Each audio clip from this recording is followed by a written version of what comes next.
Everyone welcome my YouTube channel. Dear friends, आज की हम क्लास में डिस्कस करेंगे एडिटोरियल। ये जो एडिटोरियल है ये हमारे शासन व्यवस्था से संबंधित है और सीएसआर कॉरपोरेट सोशल रिस्पॉन्सिबिलिटी से संबंधित है।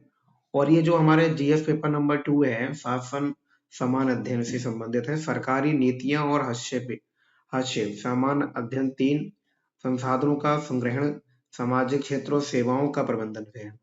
यह जो एडिटोरियल है 24/10/2024 को द हिंदू बिजनेस लाइन में प्रकाशित हुआ। Why reforms in the CSR ecosystem are needed पर आधारित है। यह लेख जो है ना, भारत में वार्षिक सीएसआर कॉरपोरेट सोशल रिस्पॉन्सिबिलिटी निवेश में उल्लेखनीय वृद्धि को दर्शाता है कि जो कॉरपोरेट सोशल रिस्पॉन्सिबिलिटी है उसमें कितना वृद्धि हुई। वर्ष 2014 में अधिदेश के बाद अब तक 30,000 करोड़ हो गया है। हालांकि असमान शक्ति प्रबंधन कार्यान्वयन की सीमित समय सीमा और बिचौलियों पर निर्भरता जैसी चुनौतियों सार्थक दीर्घकालिक प्रभाव की प्राप्ति में बाधा डालती भी है। प्रीलिम्स के लिए देखें अगर इसमें क्या क्या आता है प्रीलिम्स में, तो यह कॉरपोरेट सामाजिक उत्तरदायित्व, कंपनी अधिनियम। तो ये तो पहला टॉपिक तो ये है प्रीलिम्स के लिए, कॉरपोरेट सामाजिक उत्तरदायित्व क्या है। भी तो कॉरपोरेट जगत है उसका समाज के प्रति क्या उत्तरदायित्व है। और कंपनी अधिनियम 2013 पूछा जा सकता है, कई प्रीलिम्स फैक्ट आते हैं क्योंकि ये जो टॉपिक है सीएसआर ये हमारा कंपनी अधिनियम से संबंधित है कि जितनी भी कॉरपोरेट है यानी कि कंपनियां हैं वो समाज के लिए, हमारे पर्यावरण के लिए कितना अनुदान करती हैं। संयुक्त राष्ट्र सतत विकास लक्ष्य में से संबंधित है। कॉरपोरेट कार्य मंत्रालय, गरीबी में कमी, ग्रामीण विकास कार्यक्रम, गैर सरकारी संगठन जिसको एनजीओ बोलते हैं, एनजीओ, आकांक्षी जिले जो हैं इसमें शामिल है। मेंस की अगर बात करें तो ये कैसे संबंधित है मेंस के लिए, तो भारत में सीएसआर गतिविधियों का महत्व, भारत में सीएसआर संबंधित मुद्दे जो हैं ये मेंस के लिए इंपॉर्टेंट है कि भारत में जो कॉर्पोरेट सोशल रिस्पॉन्सिबिलिटी से जो गतिविधियां हैं उनका क्या महत्व है। और भारत में सीएसआर से संबंधित जितने भी प्रमुख मुद्दे हैं वो मेंस से पूछे जा सकते हैं। भारत सरकार द्वारा वर्ष 2014 में कॉर्पोरेट सामाजिक उत्तरदायित्व संबंधी कानून जो है पारित करने के बाद 10 वर्ष बाद, तो ये कभी ये प्रीलिम्स से पूछा जाता है कि भाई जो कॉर्पोरेट सामाजिक उत्तरदायित्व संबंधी कानून है जो कब पारित हुआ था, 2014 में इसको पारित किया गया। देश का वार्षिक सीएसआर निवेश बढ़कर 30,000 करोड़ तक पहुंच गया है। तो 2014 में इसको पारित किया गया था, तब से इसका जो सीएसआर जो है वो निवेश बढ़कर कितना हो गया है, 30,000 करोड़ रुपए हो गया है। जबकि विधि के अनुसार पात्र कंपनियों को अपने मुनाफे का 2% सामाजिक प्रयोजनों धर्मत कार्यों, अब ये प्रीलिम से प्री के लिए भी यहाँ से पूछा जा सकता है क्वेश्चन कि जो कंपनियां हैं वो अपने मुनाफे का कितना परसेंट जो है सीएसआर में जमा कराती है। का व्यय करना आवश्यक है लेकिन इसे क्रियान्वयन में कई चुनौतियां हैं। अब ये तो है कि आप 2% आपका जो प्रॉफिट हुआ है 2% जो है आप मतलब सामाजिक कार्यों में लगाएंगी, लेकिन ये क्रियान्वयन किस प्रकार से होगा उसमें चुनौतियां भी कई प्रकार की आती हैं। तो और गैर सरकारी संगठनों के बीच में असमान शक्ति, गतिशीलता, क्रियान्वयन की सीमित समय सीमा तथा बिचौलियों पर अत्यधिक निर्भरता प्रायः सार्थक दीर्घकालिक प्रभाव में बाधा डालती है। अब कौन कौन सी चीजें हैं कि गैर सरकारी संगठन के बीच में जो है सामंजस्य नहीं बन पाता, कभी कभी असामान्य शक्ति, गतिशीलता या क्रियान्वयन की जो सीमित समय सीमा होती है और उसमें जो बिचौलियां आ जाते हैं बीच में, वो जो है प्रभाव कहीं ना कहीं डालते हैं। कॉर्पोरेट सामाजिक उत्तरदायित्व क्या है, अगर हम इसको देखें जो कॉर्पोरेट सामाजिक उत्तरदायित्व है वो क्या है। तो कॉर्पोरेट सामाजिक उत्तरदायित्व जिसको हम बोलते हैं सीएसआर, इंग्लिश में बोलते हैं कॉर्पोरेट सोशल रिस्पॉन्सिबिलिटी, के संदर्भ में कॉर्पोरेट सामाजिक उत्तरदायित्व जिसको सीएसआर एक व्यवसाय मॉडल है जहां कंपनियां स्वेच्छा से सामाजिक, पर्यावरण और नैतिक विचारों को अपने परिचालन के हितधारकों के साथ समन्वय में एकीकृत करती है। तो यहाँ से अगर हम देखें तो ये पूरा जो है हमको जो सीएसआर के बारे में बताता है कि आखिर सीएसआर क्या है। ठीक है, तो कॉर्पोरेट सामाजिक उत्तरदायित्व सीएसआर के संदर्भ में अब यहाँ से बोला गया कि भाई अगर पूछा जाए कि कॉर्पोरेट सीएसआर क्या है, तो यहाँ पे कॉर्पोरेट सामाजिक उत्तरदायित्व सीएसआर एक व्यवसाय मॉडल है जहां कंपनियां स्वेच्छा से सामाजिक, पर्यावरणीय, समाज के लिए, पर्यावरण के लिए नैतिक विचारों को अपने परिचालन में हितधारकों के साथ समन्वय में एकीकृत करती है। नेक्स्ट आता है कि सीएसआर का उद्देश्य व्यवसायों को सिर्फ लाभ से आगे बढ़कर समाज पर उनके प्रभाव के लिए जवाबदेह बनाना है। कि भाई अगर जो सीएस कॉर्पोरेट कंपनियां हैं वो अपना व्यवसाय तो कर रही हैं, उस व्यवसाय से समाज पर जो प्रभाव पड़ रहा है उस समाज के प्रभाव के लिए जवाबदेह भी तो होना चाहिए। तो सीएसआर के द्वारा जो कॉर्पोरेट जो कंपनियां हैं उनको जवाबदेह बनाया जाता है, तथा सतत विकास है ना, सस्टेनेबल डेवलपमेंट, सामुदायिक कल्याण और नैतिक प्रथाओं को ध्यान केंद्रित करना है। इसके बाद अगर कंपनी अधिनियम 2013 के तहत सीएसआर की क्या स्थिति है वो यहाँ पर हम देखते हैं। तो कंपनी अधिनियम 2013 की धारा 135 के अंतर्गत सीएसआर प्रावधान 1 अप्रैल 2000 से प्रभावी हो गए हैं। तो जो कंपनी की धारा कंपनी अधिनियम 2013 है उसकी धारा 135, ये प्रीलिम्स के लिए फैक्ट बहुत इंपोर्टेंट है, पूछा भी जा सकता है प्रीलिम्स के फैक्ट के द्वारा। ठीक है, तो जो कंपनी अधिनियम 2013 की धारा 135 के अंतर्गत सीएसआर जो प्रावधान है 1 अप्रैल 2014 से प्रभावी हो गए थे। ये प्रावधान सामाजिक, पर्यावरणीय और मानव विकास के लिए कॉरपोरेट योगदान को अनिवार्य बनाकर समावेशी विकास के प्रति भारत की प्रतिबद्धता को दर्शाते हैं। सीएसआर प्रावधान उन कंपनियों पर लागू होते हैं जो पिछले वित्तीय वर्ष निम्नलिखित मापदंडों में से पूरा करती है। तो अब यहाँ पर यह है कि भाई जो सीएसआर है वो किस पे लागू होता है।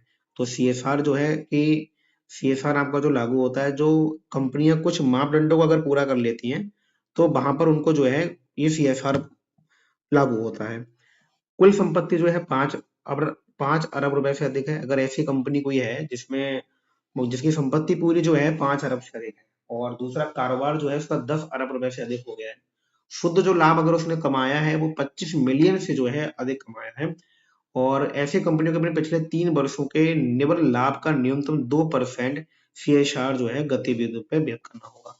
तो ऐसी कंपनियां जो इन प्रावधानों को, मापदंडों को पूरा करती है कि भाई 5 अरब रुपए से अधिक की संपत्ति है और कारोबार जो है 10 अरब रुपए से अधिक का कारोबार कर रही है कंपनियां, शुद्ध लाभ जो है 50 मिलियन रुपए से अधिक उसका शुद्ध लाभ है। ठीक है, तो ऐसी कंपनियों को जो है अपने पिछले 3 वर्षों के जो निवल लाभ है, ठीक है, शुद्ध जो लाभ है उसका न्यूनतम मतलब कम से कम 2%, यानी कि 2% जो है कॉर्पोरेट सोशल रिफॉर्म में जो है व्यय करना होगा। सीएसआर दिशा निर्देश की उत्पत्ति और विकास, जो सीएसआर है उसकी दिशा निर्देश क्या है और उसकी उत्पत्ति क्या है, विकास कैसे हुआ। तो कॉर्पोरेट कार्य मंत्रालय, जैसे एमसीए बोलते हैं, कॉर्पोरेट कार्य मंत्रालय में ने कॉर्पोरेट सामाजिक उत्तरदायित्व पर स्वैच्छिक दिशा निर्देश 2009 के साथ में सीएसआर अवधारणाओं की शुरुआत की, जिसका उद्देश्य जिम्मेदारी व्यवसायिक प्रथाओं का मुख्यधारा में लगाना है। ये दिशा निर्देश व्यवसाय की सामाजिक, पर्यावरणीय और आर्थिक जिम्मेदारियों पर राष्ट्रीय स्वच्छ दिशा निर्देश एनबीजी 2011 में विकसित हुए। इसमें कॉर्पोरेट जिम्मेदारी के लिए प्रमुख सिद्धांतों को रेखांकित किया गया। कुछ सिद्धांत बताया गया कि क्या है कि मार्च 2019 में एनबीजी की जिम्मेदारी, जिम्मेदार व्यवसायिक आचरण पर राष्ट्रीय दिशा निर्देश के आगतन किया गया, जिनमें अंतर्राष्ट्रीय मानकों को शामिल किया गया, जैसा कि व्यापार और मानवाधिकारों पर संयुक्त राष्ट्र मार्गदर्शन सिद्धांत और संयुक्त राष्ट्र तक विकास लक्ष्य पर पेरिस समझौता। भारत में देखेंगे जो सीएसआर गतिविधियों का क्या महत्व रहा है भारत में, क्या है तो गरीबी उन्मूलन। भाई भारत जो अभी भारत में गरीबी जो है चरम सीमा पर व्याप्त है। अगर आप जाकर देखें तो गरीबी आपको भारत में अच्छे पैमाने पर देखने को मिल जाएगी। तो भारत में जो है सीएसआर जो है उसका क्या महत्व रहा है या है, तो गरीबी उन्मूलन और ग्रामीण विकास में क्या है इसका, गरीबी उन्मूलन के लिए और ग्रामीण विकास के लिए सीएसआर किस प्रकार से उपयोगी है। तो सीएसआर पहल जो है गरीबी उन्मूलन और ग्रामीण विकास कार्यक्रमों का समर्थन करने में सहायक होती है, जो प्राय शिक्षा, स्वास्थ्य देखभाल और अवसंरचना पर ध्यान केंद्रित करती है। तो अगर हम ग्रामीण में देखें कि भाई जो ग्रामीण में किस प्रकार से जो सीएसआर है वो हमारे लिए लाभदायक है, तो पहला तो ये है कि भाई जो ग्रामीण गरीबी उन्मूलन और ग्रामीण विकास के लिए सीएसआर, पहले तो गरीबी उन्मूलन के लिए भाई गरीबी कैसे दूर करें, और गरीबी दूर करने के लिए कार्यक्रम चलाए जाते हैं विभिन्न प्रकार के, और ग्रामीण विकास कार्यक्रमों का समर्थन करने में सहायक होते हैं, जो प्राय शिक्षा के लिए मतलब अपना खर्च करते हैं, स्वास्थ्य देखभाल के लिए हॉस्पिटल्स वगैरह, दवाइयों के लिए कैंप वगैरह लगाते हैं, देखा भी होगा आपने, और अब संरचनाएं पर ध्यान केंद्रित करते हैं, जो इंफ्रास्ट्रक्चर है हमारे गांव के आसपास का उसको जो है वहां पर ध्यान केंद्रित करते हैं। पहला उदाहरण के लिए ग्रामीण विकास परियोजना पर 12,300 करोड़ रुपए से अधिक व्यय किया गया, जिसका सीधा असर जो है गरीबी से ग्रस्त समुदायों पर पड़ा था। अब एक जो है 12,300 करोड़ रुपए जो है अधिक व्यय किए गए हैं, सीएसआर से ही व्यय किए गए हैं ग्रामीण विकास परियोजनाओं पर। ठीक है, अब सार्वजनिक समुदाय सामाजिक जो स्वास्थ्य सेवा में सुधार लाने के लिए भी सीएसआर का उपयोग किया जाता है। ग्रामीण और अर्ध सरकारी क्षेत्रों में स्वास्थ्य सेवाओं का बुनियादी ढांचा अभी विकसित हो रहा है। अगर हम देखें अभी गांव में या ग्रामीण क्षेत्रों में अगर आप जाके देखेंगे तो जो स्वास्थ्य की बुनियादी सेवाएं हैं वो अभी ग्रामीण में या जो अर्ध शहरी क्षेत्र हैं जहां मतलब पूर्ण तरीके से शहर नहीं है उसको हम अर्ध शहरी क्षेत्र बोलते हैं। तो ग्रामीण और अर्ध शहरी क्षेत्रों में स्वास्थ्य सेवा का बुनियादी ढांचा अभी विकसित उचित रूप से तो नहीं हुआ है। अगर हम देखते और ये हम जो विलेज से हैं गांव से हैं विद्यार्थी वो फ्रेंड्स लोग वो समझते भी हैं कि भाई वहां पर इस प्रकार से अभी भी जो स्वास्थ्य सेवाएं हैं वो प्रचलित नहीं होती। अभी कई किलोमीटर दूर चले जाएंगे हम तो वहां हमें कोई सरकारी हॉस्पिटल से प्राइवेट हॉस्पिटल देखने को नहीं मिलता। कई किलोमीटर जाना पड़ता है तब कहीं जाके हमें जो स्वास्थ्य सेवाएं हैं वो मिल पाती हैं। ऐसे में जो है सीएसआर गतिविधियां अस्पतालों मोबाइल क्लिनिक और स्वस्थ जागरूकता कार्मिकों का वित्त पोषित करके इस अंतराल को महत्वपूर्ण रूप से काम करती है। अगर देखें सीएसआर गतिविधियां जो है अस्पतालों में मोबाइल क्लिनिकों में या स्वस्थ जागरूकता में ये अपना जो है जो सहयोग करती हैं। रिलायंस एवं इन्फोसिस जैसी कंपनियों ने कोविड 19 अगर जैसे सभी लोग प्रचलित सब लोग जानते हैं कोविड 19 जो आया था और सबसे क्या नाम है परिचित भी है अच्छे प्रकार से कि रिलायंस एवं इन्फोसिस जो कंपनियां हैं रिलायंस की और इन्फोसिस जैसी कंपनियों ने कोविड 19 राहत और प्रयासों में महत्वपूर्ण योगदान दिया था और पूरे भारत में ऑक्सीजन सिलेंडर जो है स्थापित किए गए थे। टीकाकरण के लिए धन मुहैया भी कराया गया था। ठीक है तो हमने देखा था जब कोविड 19 आया तो विभिन्न कंपनियों ने ठीक है टाटा ने भी जो है विभिन्न प्रकार का योगदान जो है दिया गया था हमारे कोविड 19 में। तो रिलायंस हमें इन्फोसिस जैसी कंपनियों ने कोविड 19 में विभिन्न प्रकार का योगदान भी दिया। ऑक्सीजन के जो संयंत्र हैं ऑक्सीजन की कमी देखने को मिल रही थी अगर जिसने कोविड 19 के बारे में अगर उस समय कोई व्यक्ति था और जागरूक था उस समय तो वो जानता है कि किस प्रकार से हमारे भारत में जो स्वास्थ्य सेवाएं हैं वो प्रभावित हुई थी। तो बताया था कि अभी भी हमारे भारत में स्वास्थ्य सेवाओं की कितनी बड़ी कमी है और वहां पर ऑक्सीजन जो है खत्म हो रहा था। कई लोग तो ऑक्सीजन की कमी के भी मारे गए थे। पता होगा जिन लोगों ने उस समय की हालात देखे थे। तो वित्त वर्ष 2022 में स्वास्थ्य सेवा व्यय जो वित्त वर्ष हमारा आया था 2022 उसमें जो स्वास्थ्य सेवाओं में व्यय किया गया था 7,331 करोड़ रुपए रहा है जो सीएसआर फंडिंग के लिए इस क्षेत्र की प्राथमिकता को रेखांकित करता है। पर्यावरणीय स्थिरता और जलवायु कार्यवाही सीएसआर पहल वनरोपण जल संरक्षण और स्वच्छ ऊर्जा परियोजनाओं में सहित स्थिर प्रयासों पर ध्यान केंद्रित करती है। आईटीसी लिमिटेड का मिशन सुनहरा कल तो जो आईटीसी लिमिटेड है इसने एक जो स्लोगन दिया है वो स्लोगन जो है क्या है कि मिशन जो है सुनहरा कल कि भाई उन्होंने दिया कि सुनहरा कल मतलब वही सस्टेनेबल डेवलपमेंट से रिलेटेड भी है कि भाई आने वाली पीढ़ी के लिए अच्छा जो है संसाधन या फिर पर्यावरण मिले। जल संरक्षण पर काम करता है सुनहरा जो मिशन सुनहरा कल है। ये देखिए ये प्रीलिम्स के लिए कुछ फैक्ट होते हैं ना कभी कभी अगर हम पीसीएस के एग्जाम दे रहे होते हैं ना पीसीएस का तो पीसीएस में ये पूछ ले जाते हैं कि जो मिशन सुनहरा कल जो है किससे संबंधित है। तो जल संरक्षण पर काम करता है जिससे जल संकट वाले क्षेत्रों में रहने वाले लाखों लोगों को जो है लाभ मिलता है मिशन सुनहरा कल से। तो ये प्रीड के लिए भी फैक्ट हो सकता है ये नहीं कह रहा कि होगा ही। पीसीएस के लिए तो इम्पोर्टेंट है भी लेकिन हो सकता है आईएएस के लिए ना हो। वित्त वर्ष 2022 में पर्यावरण और स्थिरता पर भारत का सीएसआर का व्यय जो है दोगुना से अधिक होकर 2,392 करोड़ हो गया जिससे यह क्षेत्र स्वास्थ्य एवं शिक्षा के बाद इस क्षेत्र में फंड का सबसे बड़ा प्राप्तकर्ता बन गया। शैक्षिक स्तर पर देखें तो कौशल विकास शिक्षा और कौशल विकास सीएसआर के आवश्यक क्षेत्र हैं जहां कई कंपनियां रोजगार क्षमता को बढ़ावा देने के लिए छात्रवृत्तियां प्रदान करती हैं स्कूल बनाती हैं तथा व्यावसायिक शिक्षण प्रशिक्षण केंद्र को वित्त पोषित करती रही हैं। तो कई ऐसी कंपनियां हैं जो क्या है शिक्षा के लिए और कौशल विकास योजना में अपना योगदान देती हैं कि उनको वहाँ कंपनियां कई प्रकार के योगदान को क्षमता कैसे भी आप अपना जो रोजगार बढ़ा सकते हैं उन क्षमताओं को बताती हैं और देने के लिए छात्रवृत्ति प्रदान करती हैं। स्कूल भी बनाती हैं कई कंपनियां ऐसी में कि छात्रवृत्ति दे रही हैं और स्कूल बना रही हैं। टाटा जो है अभी तो समझिए टाटा जो है इनके कई ऐसे स्कूल चल रहे हैं फंडिंग करती हैं अपना बहुत योगदान है इनका भी। तो इसके बाद देखते हैं कि हम जो यहाँ देखें कि कंपनी रोजगार और स्कूल बनाती हैं छात्रवृत्तियां प्रदान करती हैं व्यवसाय प्रशिक्षण केंद्र को वित्त पोषित करती हैं। जितने भी प्रशिक्षण केंद्र हैं जो व्यवसाय के बारे में प्रशिक्षित करते हैं युवाओं को उनको भी ये क्या है अपना वित्त पोषित करती हैं फंडिंग जो है देती हैं। वर्ष 2023 में एचसीएल टेक्नोलॉजीज ने एक डिजिटल साक्षरता कार्यक्रम शुरू किया है जो हजारों ग्रामीण युवाओं तक पहुंच रहा है और उन्हें बेहतर रोजगार प्राप्त करने के लिए कौशल प्रदान कर रहा है।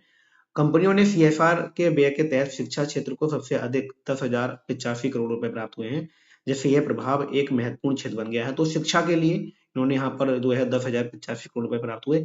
सामुदायिक अवसंरचना में वृद्धि, सड़कों, स्वच्छता सुविधाओं और सामुदायिक केंद्रों के निर्माण सहित अवसंरचनात्मक विकास से वंचित समुदायों को जीवन की गुणवत्ता में सुधार होता है। स्वस्थ गांव अभियान, तो एक अभियान चला कि स्वस्थ गांव अभियान सहित वेदांता के सीएसआर प्रयास 1,000 गांव में संपूर्ण स्वस्थ सेवाएं प्रदान करते हैं, स्वच्छता सुनिश्चित करते हैं और स्वस्थ जोखिम को कम करते हैं। तो ये स्वस्थ गांव अभियान के तहत ऐसा किया जाता है। और आर्थिक आत्मनिर्भरता और आजीविका कार्यक्रम को बढ़ावा देना, भारत में सीएसआर कार्यक्रम प्राय आजीविका और आत्मनिर्भरता पहल के माध्यम से अधिक सशक्तिकरण को लक्षित करते हैं, विशेष रूप से महिलाओं तथा सीमांत समूहों के लिए। हिंदुस्तान यूनिलीवर की प्रभात पहल, तो कई कंपनियां हैं जो विभिन्न प्रकार की पहल जो है चलाती हैं। ऐसे हिंदुस्तान लीवर जो है पहल, प्रभात पहल जो है हिंदुस्तान यूनिलीवर के द्वारा शुरू की गई है और चलाई जा रही है। इसमें देखेंगे ग्रामीण महिलाओं को उद्यमशीलता कौशल प्रशिक्षण देकर उनके उनके सशक्तिकरण पर जो है केंद्र करती हैं। तो महिलाओं के सशक्ति केंद्र पर भी हम कई जो है अपना पढ़ते हैं कि महिलाओं को किस प्रकार से सशक्तिकरण किया जाए। तो उसी से लेकर जो हिंदुस्तान यूनिलीवर है, ये प्रभात जो है पहल चला रही है। ये फैक्ट जो है सब फ्री के लिए इंपॉर्टेंट भी हो सकते हैं। और महिलाओं को उद्यमशीलता कौशल प्रशिक्षण देकर उनके सशक्तिकरण पर जो है केंद्र करती है। ये कार्यक्रम व्यक्तियों को स्वतंत्र आय स्रोत बनाने और निर्भरता कम करने की, भाई दूसरे पर निर्भर ना रहे, खुद सारे काम करें। भाई आपको रोजगार सिखाया जा रहा है, कौशल प्रशिक्षण दिया जा रहा है, महिलाओं को जो है कौशल प्रशिक्षण देकर उसको सशक्तिकरण कर आत्मनिर्भर बनाया जा रहा है। से जो है निर्भरता कम करने और आर्थिक अनुकूलता को बढ़ावा देने में मदद करते हैं। कॉर्पोरेट प्रतिष्ठा और हित धारक जुड़ाव, सीएसआर सामाजिक कल्याण के प्रति कंपनी की प्रतिबद्धता को प्रदर्शित करके कॉर्पोरेट प्रतिष्ठा को बढ़ाता है। इससे ग्राहकों, निवेशकों और अन्य हितधारकों के साथ विश्वास का निर्माण होता है। उदाहरण के लिए बात करें तो महिंद्रा समूह जो है प्रत्येक वर्ष 10 लाख पेड़ लगा रहा है। तो ये भी बहुत इंपॉर्टेंट है, कई चीजें हम इसमें शामिल कर सकते हैं, ऐसे में हम इसको शामिल कर सकते हैं। ठीक है, कई पॉइंट इसमें देखिए, जो हमारा सिविल की जो तैयारी कर रहे होते हैं और इसमें जितने भी मेंस जो हैं कि अगर हम बात करें तो मेंस के जैसे आपका एफए का पेपर है, तो एफए का पेपर कई हर एक सब्जेक्ट से उठा उठा के उसको हम इंक्लूड कर सकते हैं। और जहां तक मेरा आइडिया है, हम कह सकते हैं कि इसको भी हम जो है शामिल कर सकते हैं अपने एफए के टॉपिक में। कि उदाहरण के लिए जैसे महिंद्रा समूह प्रत्येक वर्ष लाखों पेड़ लगा रहा है, जैसे सामाजिक रूप से जिम्मेदार निगम रूप से उसकी ब्रांड वैल्यू बढ़ी है और निवेशकों का पेड़वास भी बढ़ा है। तो कंपनियां करती हैं, सीएसआर देती हैं, तो उससे कहीं ना कहीं उनको कंपनी को भी फायदा होता है। अब जैसे समूह महिंद्रा कंपनी है, ये सीएसआर के द्वारा पेड़ लगा रही है, लेकिन इसमें कह रहे हैं कि सामाजिक रूप से जिम्मेदार निगम रूप के रूप में ब्रांड वैल्यू बढ़ी है कि भाई महिंद्रा जो है समाज को देखता है, उससे निवेश व्यय को विश्वास भी बढ़ा है। और सतत विकास लक्ष्यों के साथ में संरेखण, भारत में सीएसआर संयुक्त राष्ट्र के सतत विकास लक्ष्यों के साथ में संरेखित है, जो गरीबी उन्मूलन, गुणवत्तापूर्ण शिक्षा, जलवायु कार्यवाही और जैसे क्षेत्र पर केंद्र करती है। विप्रो और टाटा जैसी कई भारतीय कंपनियां, टाटा जो है भाई मेरे लिए कुछ ज्यादा फेवरेट है, इसलिए मैं कई बार टाटा का यूज भी कर रहा था। तो विप्रो और टाटा जैसी कई भारतीय कंपनियां सतत विकास एफडीजी के संरेखण को अपनी सीएसआर रणनीति में एकीकृत करती हैं, और जिससे उनके योगदान का प्रभाव तथा प्रासंगिकता को व्यापक हो जाती है। वर्ष 2023 तक भारत में लगभग 60% सीएसआर परियोजना सीधे सतत विकास लक्ष्यों, जिसमें स्वास्थ्य है, शिक्षा है और पर्यावरण है, ये जो है टॉपिक है हमारे सतत विकास के लिए। ध्यान रखिएगा कि सतत विकास में जो है स्वस्थ आता है, शिक्षा है और पर्यावरण को लक्षित करती हैं, जो वैश्विक विकास लक्ष्यों को स्थानीय कार्रवाई के तहत एकीकृत करने की प्रवृत्ति को दर्शाता है। भारत में सीएसआर से संबंधित प्रमुख मुद्दे कौन कौन से हैं और क्या है? तो कार्यान्वयन अंतराल और परियोजना समय सीमा का कुप्रबंधन। पहला पॉइंट तो यही है कि भाई कार्यान्वयन सही से नहीं हो पाता, और अंतराल परियोजनाओं का समय सीमा जो है कुप्रबंधन है, समय सीमा पर सही तरीके प्रबंधन नहीं हो पाता। बोर्ड अनुमोदन और बजट आवंटन में विलंब के कारण कंपनियां प्रायः सीएसआर परियोजनाओं को कम समय सीमा के भीतर पूरा करने में जल्दबाजी करती है। समय की कमी के कारण स्थानीय सामुदायिक विकास पहलों की तुलना में त्वरित अवसंरचना परियोजनाओं को प्राथमिकता दी जाती है। इसके अलावा विलंबित अनुमोदन के कारण अप्रयुक्त सीएसआर निधि वित्त वर्ष 2023 में 5 वर्ष के उच्च स्तर 1,475 करोड़ रुपए तक पहुंच गई है। आसमान भौगोलिक वितरण जैसे सीएसआर व्यय मुख्य रूप से विकसित राज्यों और शहरी क्षेत्रों में केंद्रित रहता है। वर्ष 2023 के आंकड़ों के अनुसार देखें, महाराष्ट्र, गुजरात, कर्नाटक को कुल सीएसआर फंड का बड़ा हिस्सा प्राप्त हुआ है। इसके विपरीत सभी पूर्वोत्तर राज्यों को सामूहिक रूप से CSR निधि का 1% से भी कम प्राप्त हुआ है। तो सबसे ज्यादा अगर देखें 2023 में महाराष्ट्र, गुजरात और कर्नाटक को ज्यादा मिला है, जबकि जितने ये पूर्वोत्तर के राज्य हैं, अगर हम देखें बना के भारत को, तो ये जितने भी पूर्वोत्तर के राज्य हैं, तो उनको जो है बहुत ही कम, मतलब 1% से भी कम हिस्सा जो है CSR का मिला है। सरकार द्वारा आकांक्षी जिलों में CSR निवेश द्वारा समर्थन करने के बावजूद 2014-22 के दौरान कुल CSR का केवल 2.15% ही जिलों में निवेश किया गया है। ये भौगोलिक विषमता और क्षेत्रीय विकास असमानता को कायम करती है, जो CSR के मूल उद्देश्य के विपरीत है। निगरानी एवं मूल्यांकन चुनौतियां वर्तमान में एमओरी फ्रेमवर्क गुणवत्ता प्रभाव आकलन की तुलना में मात्रात्मक मैट्रिक्स पर बल देती है। तृतीय पक्ष मूल्यांकन एजेंसी प्रायः मानकीकृत मूल्यांकन पद्धतियों का अभाव होता है। मानकीकृत प्रभाव और मानव मैट्रिक्स की कमी से रिपोर्टिंग की गुणवत्ता में भिन्नता आती है। इससे पारदर्शिता प्रभावित होती है और परियोजनाओं के बीच में तुलना करना मुश्किल हो जाता है। एनजीओ भागीदारी मुद्दे, कॉर्पोरेट दानदाताओं और कार्यान्वयन करने वाले एनजीओ के बीच में संपर्क का अभाव परिचालन संबंधी चुनौतियां उत्पन्न करता है। तो इसके लिए, क्योंकि एनजीओ जो है, यही एनजीओ अगर हम देखेंगे तो एनजीओ हमारे समाज के लिए, हमारे ग्रामीण विकास के लिए बहुत महत्वपूर्ण योगदान निभाते हैं, अगर सही तरीके से एनजीओ कार्य कर रहा है तो। लेकिन उनके बीच में कारपोरेट जो दानदाता हैं और कार्यान्वयन करने वाले जितने एनजीओ हैं, उनके बीच में संपर्क का अभाव रहता है। परिचालन संबंधी चुनौतियां उत्पन्न करते हैं, एनजीओ को किस प्रकार से चलाया जाए, विभिन्न प्रकार की चुनौतियां आती हैं। इसके अलावा CSR प्रतिबद्धताओं की अल्पकालिक प्रवृत्ति एनजीओ में कुशल कर्मचारियों को बनाए रखने और दीर्घकालिक हस्तक्षेप की योजना बनाने की क्षमता को प्रभावित करती है। CSR फंड वैधानिक तौर पर एनजीओ रिजर्व का समर्थन नहीं करते हैं, बल्कि केवल अप्रत्यक्ष लागतों को ही शामिल कर सकते हैं। इसके अलावा CSR कार्यान्वयन में मध्यस्थ एजेंसियों की बढ़ती भूमिका दक्षता, पारदर्शिता संबंधी चिंताएं उत्पन्न करती है। प्रभाव से अधिक अनुपालन, कई कंपनियां CSR को रणनीतिक सामाजिक निवेश के बजाय अनिवार्य अनुपालक बनाती हैं। नवीन समाधानों की अपेक्षा सुरक्षित स्थापित परियोजनाओं को प्राथमिकता देने की प्रवृत्ति, जिनमें नवीन उपागम और जोखिम उठाने वाली CSR परियोजनाओं का छोटा हिस्सा शामिल है। यह अनुपालन केंद्रित उपागम CSR से परिवर्तनकारी सामाजिक प्रभाव की क्षमता को सीमित करता है। भारत में CSR की प्रभावशीलता बढ़ाने के लिए क्या उपाय किए जा सकते हैं, ये जो है आपका, यहाँ से आप समझ सकते हैं कि भैया कि भारत में CSR की प्रभावशीलता को बढ़ाने के लिए क्या क्या उपाय जो है अपनाए जा सकते हैं। और ये प्री मेंस में भी आपको लिखना हो सकता है कि भाई इसको आप मेंस में लिखें, और इसी को इंटरव्यू में पूछा जा सकता है। ठीक है, ध्यान रखिएगा भाई कि कभी कभी क्वेश्चन है भाई, मूड है, पूछ सकते हैं कि भाई बताइए CSR को किस प्रकार से भारत में अच्छे प्रकार से आप उपयोग कर सकते हैं। तो ये प्री के लिए, मेंस के लिए, इंटरव्यू के लिए मेरे हिसाब से इम्पोर्टेंट है। और रणनीतिक दीर्घकालिक योजना फ्रेमवर्क CSR, तो पहला तो ये है कि हमको रणनीतिक दीर्घकालिक योजनाओं का एक फ्रेमवर्क तैयार करना चाहिए। CSR परियोजना को वार्षिक चक्र से अनिवार्य 3 से 5 वर्ष की प्रतिबद्धताओं में बदलना होगा, ताकि सतत प्रभाव और उचित कार्यान्वयन सुनिश्चित हो सके। तो लंबा समय चक्र देना पड़ेगा 3 से 5 वर्ष के लिए। इसी फ्रेमवर्क में तिमाही आधार पर निधि जारी करने के साथ रोलिंग बजट शामिल होना चाहिए, जिससे वर्ष के अंत में होने वाली भागदौड़ को रोका जा सके और संसाधनों को बेहतर उपयोग किया जा सके। एक व्यापक डिजिटल परियोजना प्रबंधन प्रणाली को एकीकृत किया जाना चाहिए, जो रियल टाइम उपलब्धि और प्रभाव मैट्रिक पर नजर रखे। संगठनों को परिभाषित परिणामों और स्थिर उपायों के साथ में स्पष्ट चरणबद्ध कार्यान्वयन योजनाएं स्थापित करनी चाहिए। इस फ्रेमवर्क में नियमित समीक्षा तंत्र, पाठ्यक्रम सुधार, प्रोटोकॉल और सामुदायिक आत्मनिर्भरता लक्ष्यों के साथ में संरेखित स्पष्ट निकाय विकास रणनीतिक शामिल होनी चाहिए। यह उपगमन टाटा के ग्राम विकास कार्यक्रम द्वारा सफलतापूर्वक प्रदर्शित किया गया है।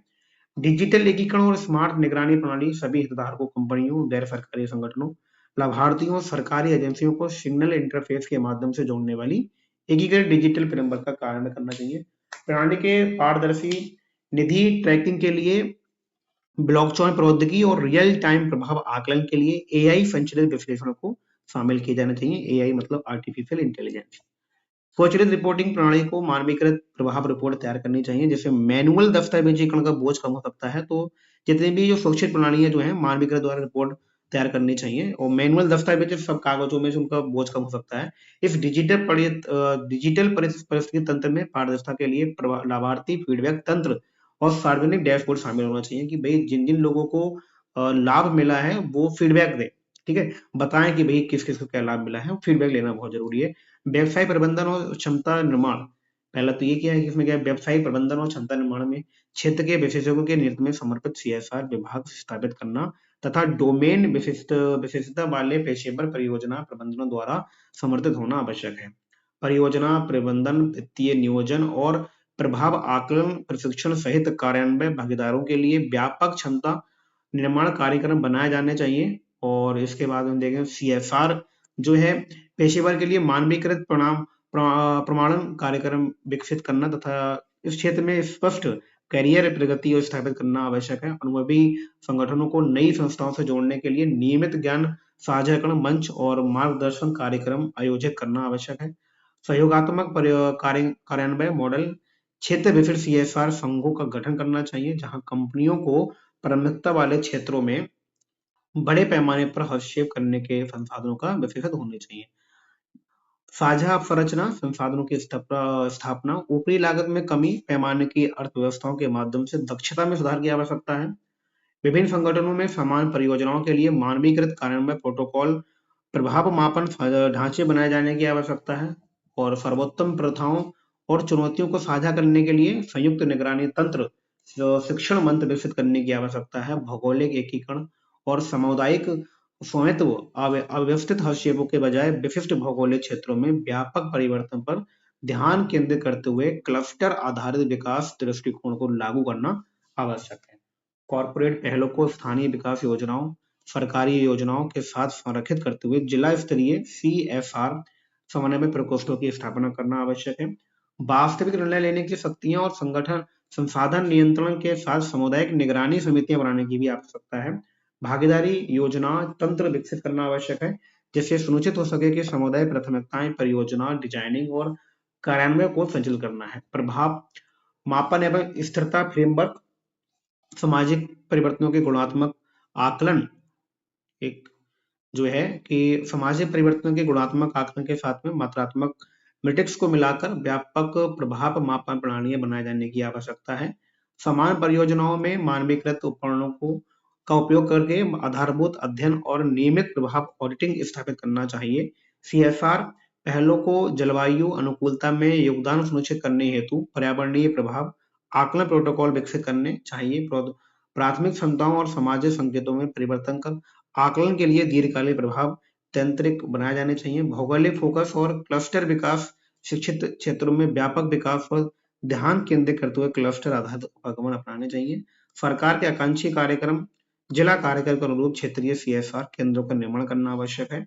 परियोजना प्रबंधन के लिए हब एंड स्पोक मॉडल लागू करने की क्या है आवश्यकता है। निष्कर्ष की बात देखें कि क्या निष्कर्ष जो है निकला सीएसआर से रिलेटिव, तो यहाँ पर सीएसआर के प्रभाव को बढ़ाने के लिए भारत का दीर्घकालिक योजना, डिजिटल एकीकरण, पेशेवर प्रबंधन, सहयोगात्मक कार्यक्रम और भौगोलिक फोकस दृढ़ प्रभाव आकलन की आवश्यकता है। इन मुद्दों को हल करने के लिए भारत यह सुनिश्चित कर सकता है कि सीएसआर सतत विकास में योगदान दे। इसके बाद अगर हम देखें यहाँ पर मेंस के प्रश्न जो है क्या बना है, तो मेंस के प्रश्न की अगर हम बात करें तो यहाँ पर जो है ये एक मिनट, ये क्या हो गया, मेंस के प्रश्न की अगर हम बात यहाँ पर देखें कि जो मेंस का यहाँ पर प्रश्न है वो क्या है। यहाँ पर मेंस भारत में सतत विकास को बढ़ावा देने में कॉर्पोरेट सामाजिक उत्तरदायित्व के महत्व का परीक्षण कीजिए।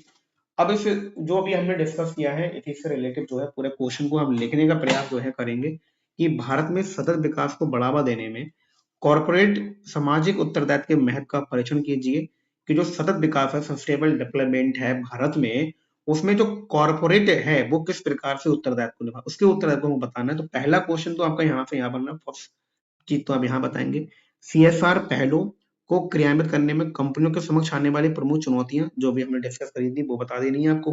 पहचान कीजिए उसकी प्रभावशीलता तथा समाज के प्रभाव को बेहतर बनाने के लिए रणनीतियां कौन कौन सी हैं वो डिस्कस कीजिए। तो इसमें जो है पूरा क्वेश्चन अगर हम डिस्कस करके देखें तो पहला आप बताएंगे कि ये किस प्रकार से प्रश्न कि भारत में सतत विकास को बढ़ावा देने में कॉर्पोरेट समाज उत्तरदायित्व महत्व का परीक्षण कीजिए। बताएंगे कि जो सीएसआर है ये किस प्रकार से हमारे जो सतत विकास है उसको बढ़ावा देगा, ठीक है, उसको आगे तक लेके जाएगा। दूसरा है कि सीएसआर पहलों को क्रियान्वित करने में कंपनियों के समझ कौन कौन सी चुनौतियां हैं अभी हमने डिस्कस करी थी, वो आप यहाँ पर लिख देंगे। दूसरा है कि उनकी प्रभावशीलता तथा सामाजिक प्रभाव को बेहतर बनाने के लिए रणनीतियां और हम कौन सी इन फ्यूचर में कर सकते हैं, वो हम यहाँ पर डिस्कस करेंगे। तो डियर फ्रेंड्स, हमने इसको अच्छे से डिस्कस किया है और आई होप कि आपको समझ में भी आया होगा। और अगर आया हो तो प्लीज चैनल को सब्सक्राइब कीजिएगा, जिससे कि आपको इसी टाइप के बहुत से एडिटोरियल जो हैं आपके प्री और मेंस में काम आए, उसको आप जो है इसको समझें और अपने प्री और मेंस में अच्छे से लिख सकें।